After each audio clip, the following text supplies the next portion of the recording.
There has always been a lot of discourse in the mainstream media as well as on social media about whether BEE is good or bad for our country, whether it should be scrapped or maybe even fixed.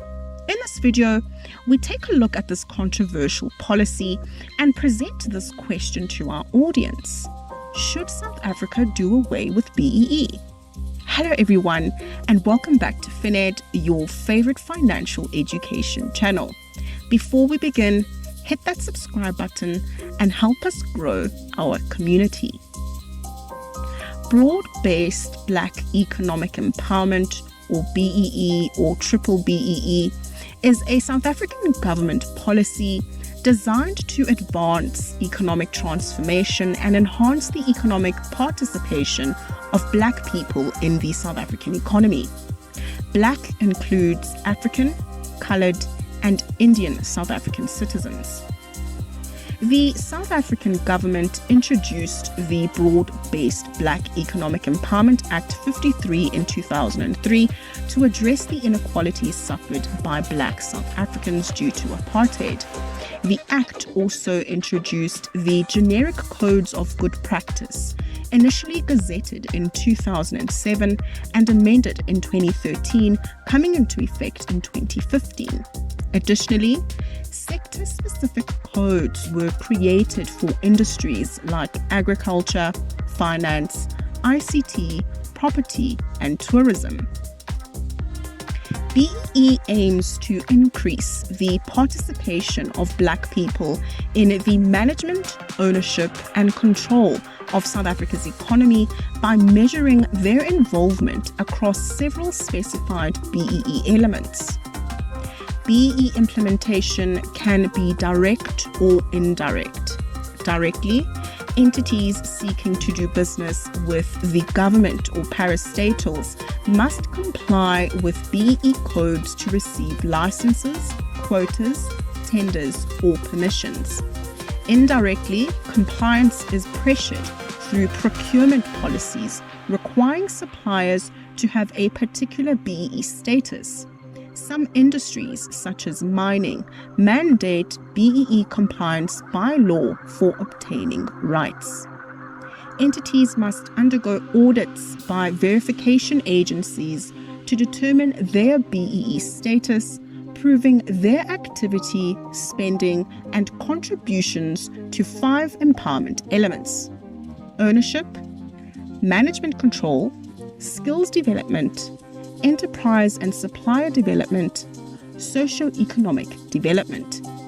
Entities must show that Black people have ownership stakes, hold management positions, benefit from skills development, and that the entity sources from BEE compliant suppliers and contributes to employees and communities.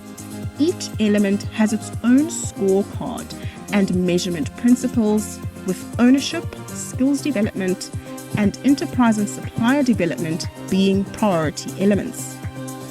Entities are classified by annual turnover. Turnover under 10 million Rand is an exempted micro-enterprise, or EME. Turnover between 10 million Rand and 50 million Rand are qualifying small enterprise, or QSE, and turnover over 50 million Rand is a large enterprise. While QSEs and large enterprises are measured on all 5 elements, EMEs are automatically level 4 BEE contributors.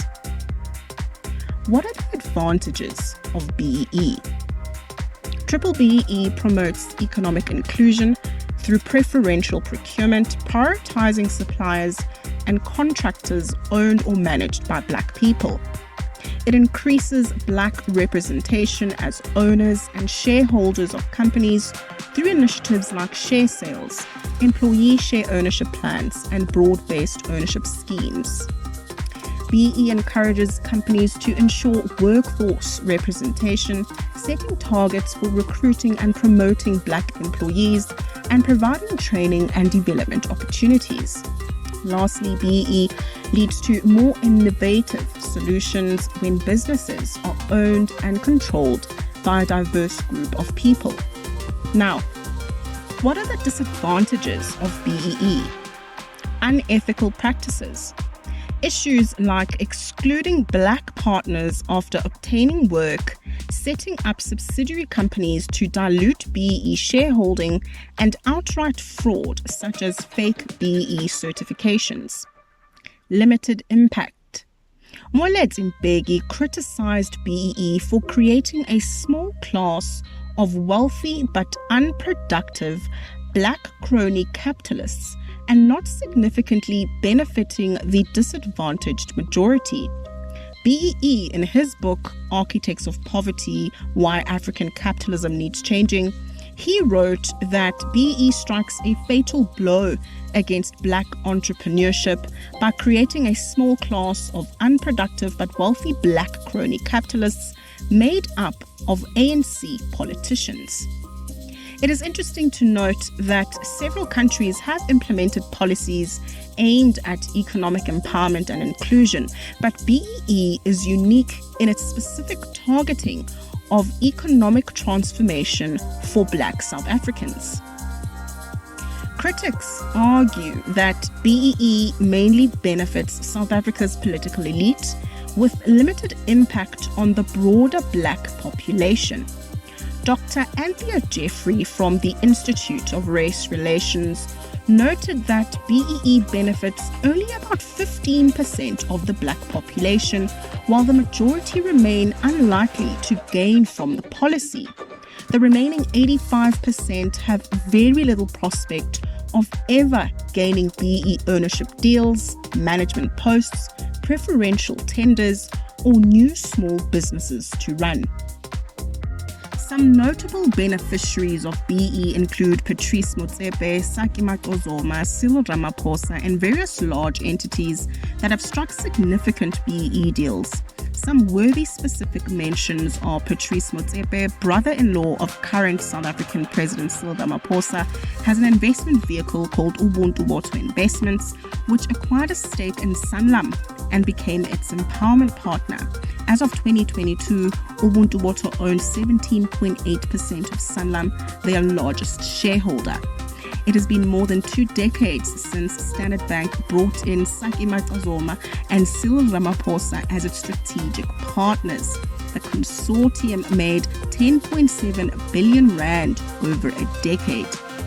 Barloworld signed a BEE deal in 2008 worth 2.4 billion rand with strategic partners Ayavuna Women's Investments, Ganda Ganda Empowerment Trust, and Ikamva Labantu Empowerment Trust. Gloria Serobe is regarded as a pioneer in the field of broad-based economic empowerment for women. In 2005, she was instrumental in brokering a 7.2 billion rand deal for a 12.75% stake in the London-listed Old Mutual Group, of which Wiphold and other BEE consortiums were beneficiaries. In March 2023, ABSA announced the implementation of an 11.2 billion rand broad-based Black economic empowerment deal, allocating a 7% shareholding to staff and community beneficiaries. The deal is structured with a 4% evergreen corporate social investment component and a 3% vesting staff element. The Intellidex 2015 report estimated that BEE deals conducted by the 100 largest JSE companies since the year 2000 have generated 317 billion rand for its beneficiaries. The split of these deals were broken up as follows: 16% to staff schemes, 62% to strategic investment partners, and 22% to broad-based community schemes. The South African government argues that BEE is a pragmatic growth strategy aimed at realizing the country's full economic potential while including the Black majority in the economic mainstream. However, the primary issue with BEE remains its limited impact on the disadvantaged majority, creating an elite group of politically connected individuals. What are your thoughts? Should BEE be scrapped? Is it flawed? Should the government focus on identifying and removing real barriers to the advancement of the poor? Leave your comments below. Thank you so much for watching. Don't forget to like, share, and subscribe.